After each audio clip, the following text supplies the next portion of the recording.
Hey, this is Tamsin. Thank you for joining me today. We are going to continue our video series from the Kudos Coaches and talk more about the brain and emotions. So we're going to get started today by first talking about some fun facts about the brain and a little bit of a quiz that we're going to go over at the end. Then a basic understanding of the parts of the brain. And lastly, we're going to talk about neuroplasticity, which is a big word, but by the end of this, we're all going to know what it means. Full disclosure, I'm not a brain surgeon. Scientists continue to study and learn more about the brain every day. I am, however, not one of those scientists. I'm also not a neurophysicist, and I am not a therapist. But hey, guess what? I am a learning coach at Kudos. And this video is just a few theories about how the brain and our emotions do their thing. So how do we process emotions? What does the brain do exactly? One part of the brain that is known to control emotions is called the limbic system. Do you think the brain can do the heavy lifting of emotions? Let's take a look. The hippocampus is a funny word. It helps us remember what we learn and it stores our memories. The prefrontal cortex, that helps us make good choices, pay attention, and learn. And the amygdala helps keep us safe, and it's where some of our emotions come from. The problem is, if we have really strong emotions, it can keep us from thinking clearly. We've all been angry at some point or another in our lifetime. And anger is just one emotion that can get the amygdala all worked up. So what happens first is the spark of anger enters the amygdala before you're even aware of it. Now the amygdala is ready to turn on the stress response system in your brain and your body. That amygdala signals the hypothalamus, and the hypothalamus signals the pituitary gland. It does this by discharging CRH.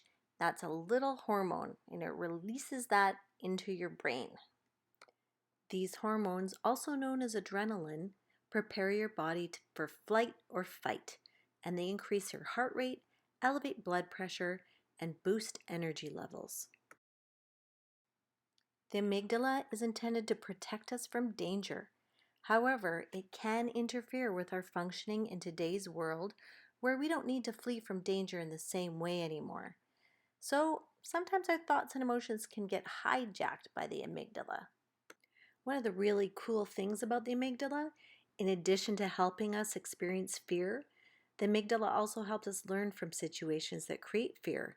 So when we experience events that are dangerous, the amygdala stimulates the brain to remember the details of this situation so that we can learn to avoid it in the future.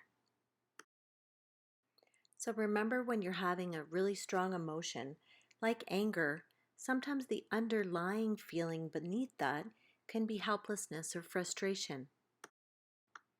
Try to remember that a range of emotions is totally normal, but when we have huge highs or lows, get super angry or super sad, that's when it can be a little bit frightening, because of the sense of loss of control can leave you feeling a little bit guilty and sometimes regretful. But with some practice, you'll see it's possible to avoid letting your emotional response get the better of you. Let's talk about how to do that now. Remember the prefrontal cortex? That's the one that's going to help us with our big emotions. This part of the brain is the key to reasoning, problem solving, understanding, impulse control, creativity, and perseverance. Also be aware of what causes you stress. If you find yourself always in a state of stress, doing some stress management techniques can help, such as meditation and breathing. Other ways to prevent hijacking is to try to communicate effectively, empathize with others, and diffuse conflict whenever possible. Work on calming down your emotions by becoming engaged, focused, and notice your thoughts and feelings. That's a big one. One theory states that the brain is thought to have two unique sides. These are known as hemispheres. Each hemisphere is responsible for different information gathering and processing functions. Usually the left brain is credited with analytical functions and the right brain is more about creative, intuitive functions. Everyone naturally gravitates to one side or the other, but most of us have a little bit of both. Which one do you think is more you?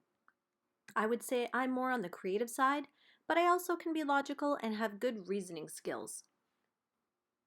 When you were born, your brain came with neurons, a type of tiny cell. And when you learn things, your brain sends messages from one neuron to the other.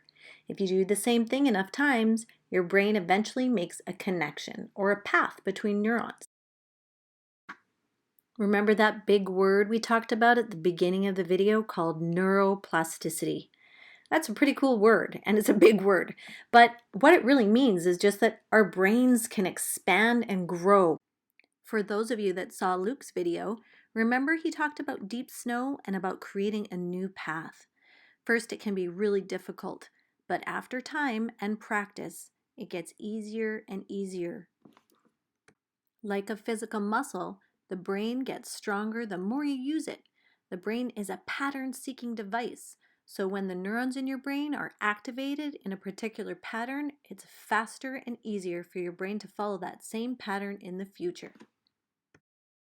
Before you know it, you'll be running through things that were once hard and it'll feel like a breeze. So why is it super important to have a growth mindset? Because mistakes make the brain grow. In fact, the brain does not grow just from getting the answers right. So to keep strengthening neural pathways, we must continue challenging ourselves and going to the next level of difficulty every time. And this is going to involve mistakes, and that's great. Mistakes help us learn, and they make our brains grow.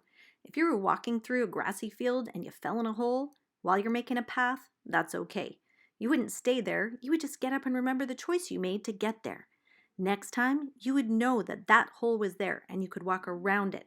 Mistakes teach you how to improve next time. So the brain stops growing physically around age 18, but it keeps changing forever. That means we never stop learning or growing no matter what age we are.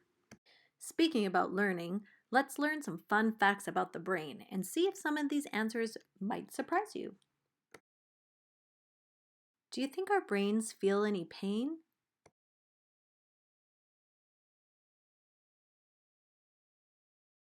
Nope. Our brains feel no pain. That's why doctors can operate on the brain and you can actually be awake. But the brain does send signals to the body and the body feels pain. Can the brain produce enough energy to power a small light bulb?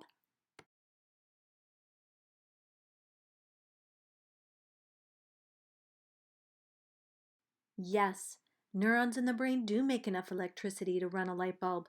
Billions of cells generate this amount of energy. How much do you think the average brain weighs?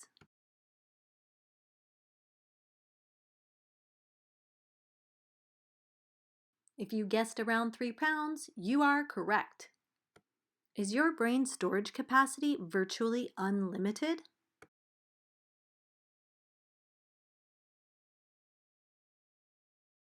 Yes, and it's fast too.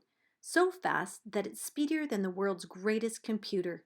The information going to your brain from your arms and legs travels at 150 miles per hour. And your brain doesn't get used up like the data storage in your computer or smartphone. There is endless brain power! There is no such thing as knowing too much or learning so much that you can't retain any more information. Although it can certainly feel like it, especially after all this talk about the brain. And even though our brain is like an incredible machine, it still needs to sleep. Lack of sleep can affect your brain's ability to create more memories. So make sure you get plenty of rest. It's good for your body and your brain. So let's recap. What happens to our brain when we have a big emotion? It gets triggered, and the amygdala jumps into action and decides if it's time for flight, fight, or freeze. Now, in this instance, if you saw a tiger, might be time to flee, or freeze, or fight. I don't know if that's a good idea, but One of those three things, and your amygdala would be helping you out big time. However, if the amygdala is triggered and you get angry playing video games, it's not really a reaction that needs you to find safety. So it's time to practice using the front of your brain to calm yourself down and tell your amygdala it's okay.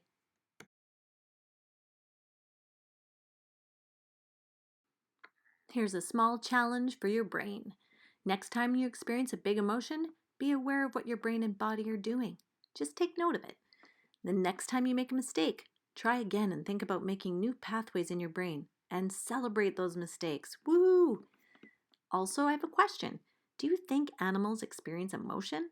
If so, why and which animals? All of them or just some?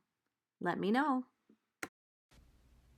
So hopefully today you learned some interesting facts about the brain and that you can constantly grow and learn, and there is no limit to the amount of information your brain can take in. Thanks for joining me. We'll see you next time.